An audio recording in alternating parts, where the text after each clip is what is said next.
네, 안녕하세요. 우리 신앙 이야기의 박 PD입니다. 활인입니다. 네, 이번 시간에는 지성소. 이게 이제 십계명하고 이어져 내려와요. 돌판이 들어있는 괴짝.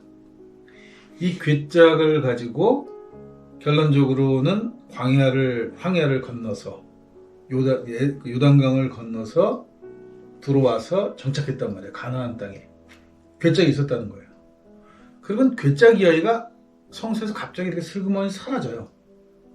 그건 어느 집에 있었다는 것처럼 얘기하다가 다윗 때에 들어와서, 근데 앞 시간에 예양을 얘기하면 다윗 왕조가 있었느냐 없었느냐 뭐 이야기는 차지하고 그냥 있다고 치고, 다윗 왕조를 이야기를 가지고 다윗이라는 이야기를 가지고 괴짝을 끌어들여서 성전 종교를 만든단 말이죠. 그래서 이 다윗이 괴짝을 가지고 오려다가, 괴짝이라고 하면 또 싫어하시겠다, 성괴를 가지고 오다가 뭐 잘못 건드려서 죽었다느니, 그래서 다윗이 겁나가지고 자기 때는 안 가져왔다느니, 뭐 이렇게 해서 이야기를 만들었어요. 그러니까 이전까지는 사사 이야기들도 있을 때도 괴짝 얘기는 안 나와요. 성괴 얘기는 그런 얘기는 전혀 없다가 갑자기 다윗 때 와서 갑자기 그 신성한 괴짝이 쭉 이렇게 튀어나오는 거예요. 그러면서 이 괴짝 건드려다 죽었다, 못 옮긴다, 신의 뜻이 아니면 안 된다, 이렇게 해서 뭔가 성전을 만들기 위한 준비를 했다는 거죠. 그리고는 성전을 솔로몬 때 졌다고 하는데 어쨌든 성전을 짓고 이 괴짝은 또 아무도 못 봅니다.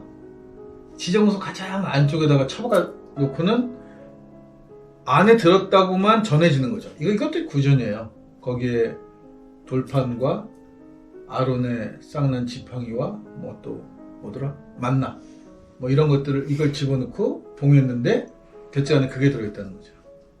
그러니까 괴짝 안에 들어있는 게, 제가 언젠가 한 번도 이 설교를 한 번 같은데, 왜 괴짝 안에 들어있는 게 놋뱀이 아니고 아론의 지팡이였을까? 사실 광야 사건을 이렇게 쭉 자기네들이 광야 사건이라고 묘사한 걸 보면 그 중에 정말 기적 같은 이야기는 놋뱀 이야기예요. 불뱀이 물렸는데 뭐 살아났다. 근데 그 놋뱀은 안 넣었어요, 괴짝에다가. 그리고는 뜬금없는 아론의 지팡이를 집어넣은 거죠. 아론의 지팡이를 왜 넣겠냐는 거예요. 이게 다윗 왕가는 현실 정치적인 집권자고, 아론족이라고 하는 레위족은, 모세 혈통의 레위족은 성전 그 계급이죠. 그러니까 성전 계급을 신성화하는 거예요. 놋뱀이 들어가면 신성화 안 되잖아요. 그러니까 아론의 지팡이를 기어이 집어넣고 아론 일가, 모세 일가를 영원히 제사장 계급으로 묶는 작업을 다윗 때 했다는 거죠. 근데 이게 다윗 때 한 게 아니라 제가 볼 때는, 만일 다윗 왕가가 진짜라면 솔로몬 때 한 거예요. 솔로몬이 왕이 되는 데는 결정적으로 성전 제사장들이 한몫했거든요. 이 바세바하고 손잡고 그 쟁쟁한 난다긴다는 다윗 아들들을 다 죽이고, 그야말로 불륜의 씨앗인 솔로몬이 왕이 돼야 되는데, 이 어린애를 왕을 만들기 위해서 그 뭐 어떤 음모가 있었는지는 뭐 비대화네요. 만약 사실이라고 한다면 그 과정에서 결정적으로 솔로몬을 지지했던 그룹이 성전 제사장 그룹이에요. 그러니까 괴짝 안에 들어있어야 될 게 놋뱀이 아니고 아론의 지팡이일 수밖에 없는 거죠. 근데 그것도 이제 바빌론 포로 시대 이후에 이게 사라졌다. 네. 다시 또 나타나요.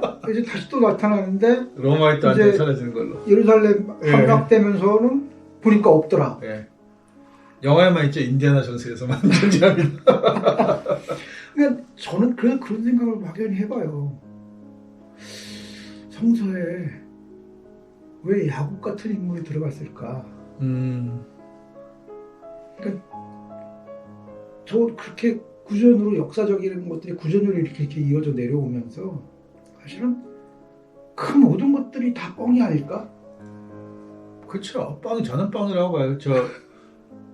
왜 우리 자주 하는 얘기잖아요. 이게 족보산 양반집 같이 족보를 사서 산 집안 얘기만 하면 좋은데, 이거 자기네 산 족보 가지고 이건 조금 가오가 좀 안 서니까 옆집 이신의 얘기도 먼 옛날 거 끌어들여다가 자기 것처럼 이렇게 짜집게 해서 만드는 과정에 결국은 당시에 수메르 도시국가 중에서 제일 유명했던 갈대아 우르라고 하는 지역. 우르에서 나온 부족장이 우리 아브라함인데 그게 우리 조상이다. 이렇게. 그 다음에 아마 야곱은, 이스라엘을 불렀던 야곱은 당시에 또 그쪽에서 굉장히 꽤나 이름꽤나 날리던 상술 좋고 머리 좋고 비상했던 머리가 했던 였을 거란 말이에요. 그 쌍둥이 형제랑 둘이. 그러니까 그 이야기도 끌어다가 우리 집안 얘기. 그리고 뭐 요셉을 뭐 이집트에서 팔려가서 또 유명했던 이민족 얘기가 있는데 그 재상 얘기도 우리 얘기 이렇게 다 갖다 이렇게 끼워 맞추면 전승 매듭이니까 이게 가능해요. 근거가 남아있지 않아요.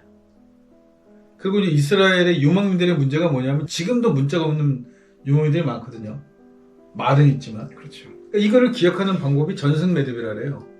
매듭 전승이라 그래서 이렇게 지팡이에다가 이렇게 그 머리띠 같은 매듭을 쭉 쳐서 2개, 3개, 뭐 어떻든 뭐 크게 작게 이런 식으로 해가지고 색깔 해가지고 그걸 만지면서 이야기는 아브라함 얘기, 야곱 얘기 이렇게 해서 그 할아버지가 얘기해주면 그 얘기를 듣고 제일 머리 좋은 손자가 그걸 물려받아서 또 애들 앉혀놓고 이 전승이에요. 이게 사실은 아직까지도 내려오는 지역이 있단 말이에요. 매듭 전승이. 그 인디안들도 다 매듭 전승이고. 근데 이스라엘이 매듭 전승이에요.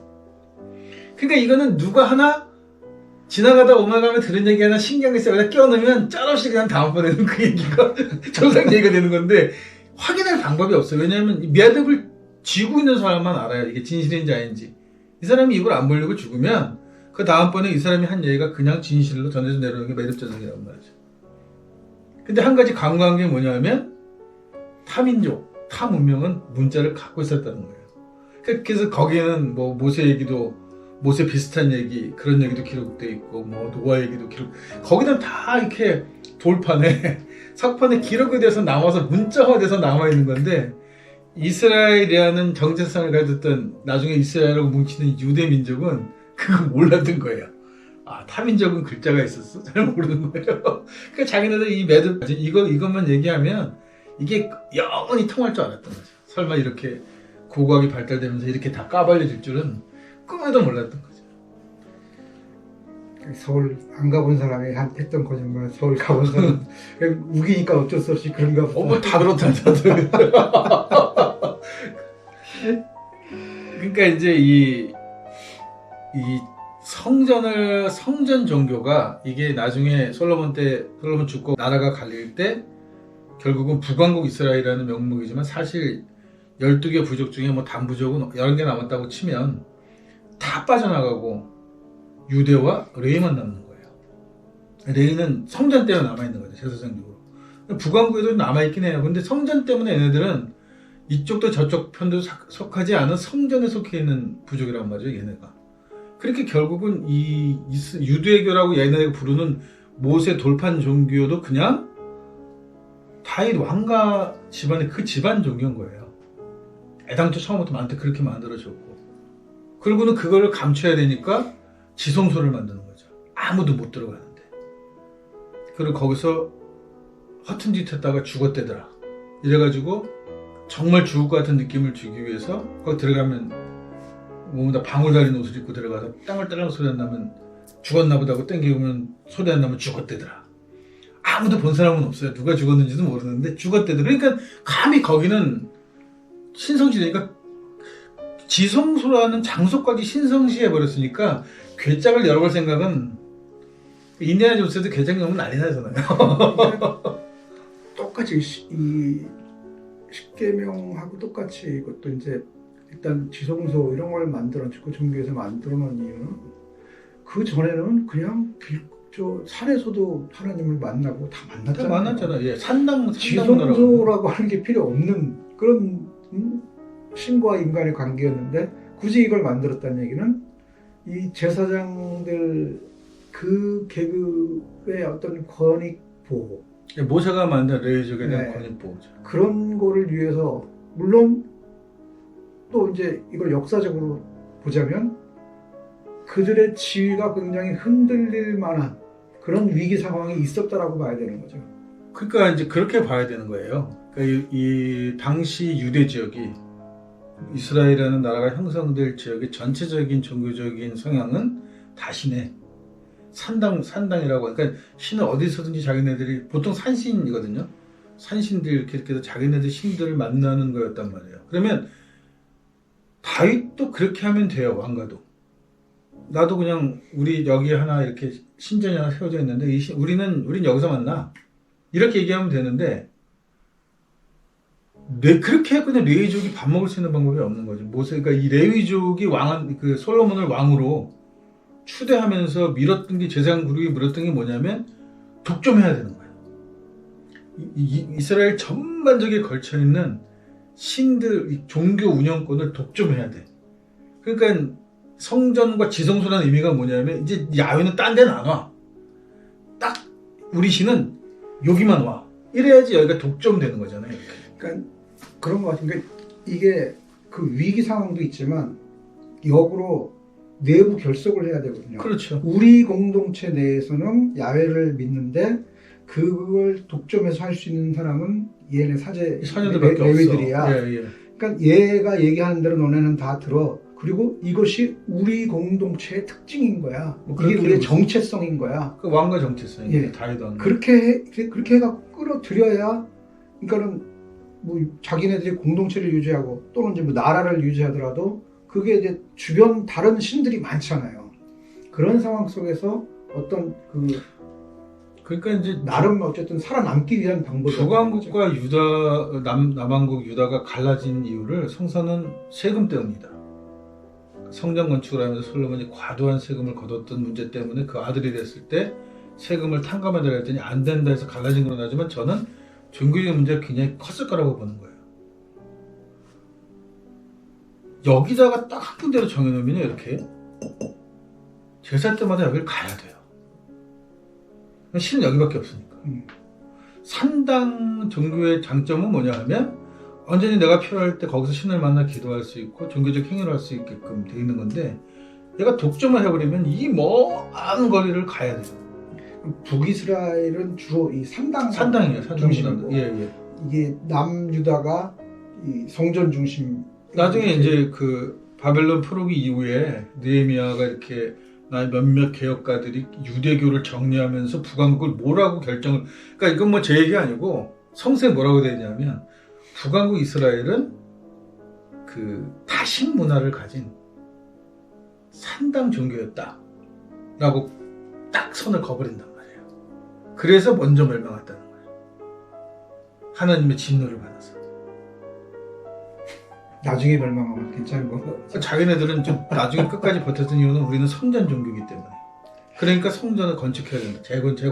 성전을 재건해야 된다는 건 또 뭐냐 하면 결국은 산당 종교라고 딱 저버리고 이제 절대적인 신 하나를 가진 야훼라고 하는 신 하나로만 결정을 짓겠다. 그러니까 아까 말씀드린 십계명은 구라일 가능성이 있다고 하는 거죠. 그때쯤에 가서야 유일신 사상이 생기니까. 결국은 뭐냐면 왕가의 종교가 사실 국교죠. 이게 국민들한테 안 먹혔다는 거예요. 그 이스라엘은 지역 자체가 이제 다들 가보면 여리고로 내려가다가 이렇게 표현하니까 이게 우리 사람 생각에서 옛날에 개성 사람들도 한양 갈 때는 한양으로 내려간다. 자기네들이 수도였으니까 내려간다는 표현이 한국 사람은 이렇게 지방으로 간다는 의미로 많이 해석하는데 가보면 예루살렘은 산꼭대기에서 정말 다 내려가야 돼요. 어딜 가든지 내려가야 돼요. 그러니까 산꼭대기에 지형적으로 천혜의 요새로 만들 수 있는 지역에서만 힘을 과시했던 이 왕가인데 이게 다윗 때가 이게 조금 세력이 커져가지고 주변에 이렇게 관할을 하려다 보니까 이게 씨알이 안 막히는 거죠. 그 당시 사람들의 인식에도 지리적으로 보면 이 남쪽 밑으로는 이제 강력한 이집트나 이런 그 세력들이 있으니까 그 어떤 그 선이 그어져 있는 심리적으로 선이 그어져 있는 개념인데 위쪽은 좀 열려 있어요. 막 아주 여러 부족들이 막 이렇게 있고 다양합니다. 그러다 보니까는 이제 그쪽은 쟤네들은 좀 이런 느낌이 있었을 것 같아요. 그리고 이제 농사를 지을 수 있는 비옥한 땅이 남쪽에 있거든요. 이렇게 걸쳐서. 저쪽은 지금도 사막이지만 당시도 굉장히 먹고 살기가 척박한 땅이었다. 그러니까 당시만 해도 조금 먹고 살만 하니까 거기서 왕국이 만들어진 건데 뭐 환경 변화가 됐는지 뭐가 됐는지 모르지만 급격적으로 거기가 사막화되면서 사람이 살 수 없는 지역이 됐는데 쉽게 또 사람은 잘 떠나지 않잖아요. 그러니까 그저에 그냥 이렇게 군소, 부락들이 이렇게 많이 뭉쳐 있었는데 거기를 누가 장악하느냐. 거기가 의미 있는 땅이었을 때는 대강국들이 밀어붙이겠지만 별 의미가 싹 경제적 가치가 없을 때는 그냥 내깔려주는 지역인 거죠. 그 지역이. 그러니까 그 지역에서 이 이스라엘이라는 나라가 짧은 기간이지만 그나마 나라 인내하고 이제 방구를 낄 수 있었던 거죠. 거기서. 그러니까 뭐라 그럴까요? 이 어떤 다양성 그런 차원에서는 상당이었다라고 하는 것은 곳곳에서 말하자면 야외라고 한다면요. 네, 다 예배할 수 있었던 거죠. 예배할 수 있었다. 오히려 이게 오늘날의 우리의 입장에서는 그거 당연한 건데 네. 이제 결국에는 이제 성전을 중심으로 왕권을 강화하기 위해서 제사장 계급의 그 중심으로 종교를 가지고 갖기 위해서 남유다 중심으로 이렇게 했다는 얘기인 거죠. 굉장히 부러웠을 거예요. 이집트 같은 데를. 이집트 신관들의 세력이 어마어마했단 말이죠. 더군다나 뭐 이것도 뭐 사실 역사적으로 근거해 보면 사실이 아닐 수도 있죠. 어쨌든 간에 자기네들이 출애굽했다라고 주장하는 시기가 람세스 시대인데 이때가 유일신 라하고는 태양신을 유일신으로 믿었던 그 시기예요. 시기적으로도. 그러니까 신관 세력이 어마어마했던 시절인 거죠. 그때가. 걔네들 그 당시가 또 이집트가 굉장히 융성한 융성한 시기죠. 그러니까 그걸 봤으니까 이 모세가 만들어준 레위 패거리라는 패거리들이 그 신제 하나 만들어가지고 장악하고 싶으면 얼마나 간절했겠어요. 보고 본 게 그건데. 그러니까 가장 이집트에서 가장까지 아니더라도 굉장히 융성했던 시대에 노예들이 탈출을 했다? 그게 과연 가능했을까? 그러니까 이제 그런 문화를 접했던 거죠. 그런 문화나 아니면 탈출이 아니다. 어쨌든 간에 그 주변 국가들이 그게 그 절대적인 그 절대적인 왕과 절대적인 종교에 대한 그 갈망이 컸다고 봐야죠. 그래서 이제 지성소를 만들어서 내부적으로는 결속을 시키고 외부적으로는 그 계급의 권력을 지켜내고 그다음에 왕가로 밀집하게 하고 네. 왕권 강화시키려고 하고 그런 목적으로 쓰였던 거죠. 성전이라는 것이. 거기에 실제로 야유가 있었던 장소도 아니고 저는 괴짝은 사과괴짝이나 있었을까 싶습니다. 괴짝은 없었다고 봐요.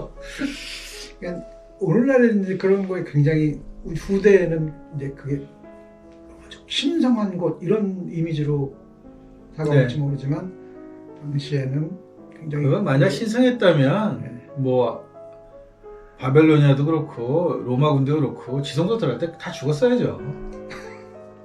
그렇죠. 어떻게 자기네들만 레위 제사장들만 잘못하면 죽고 이방인은 구속발로 들어갔는데 아무도 안 죽냔 말이에요. 말이 안 되는 거지.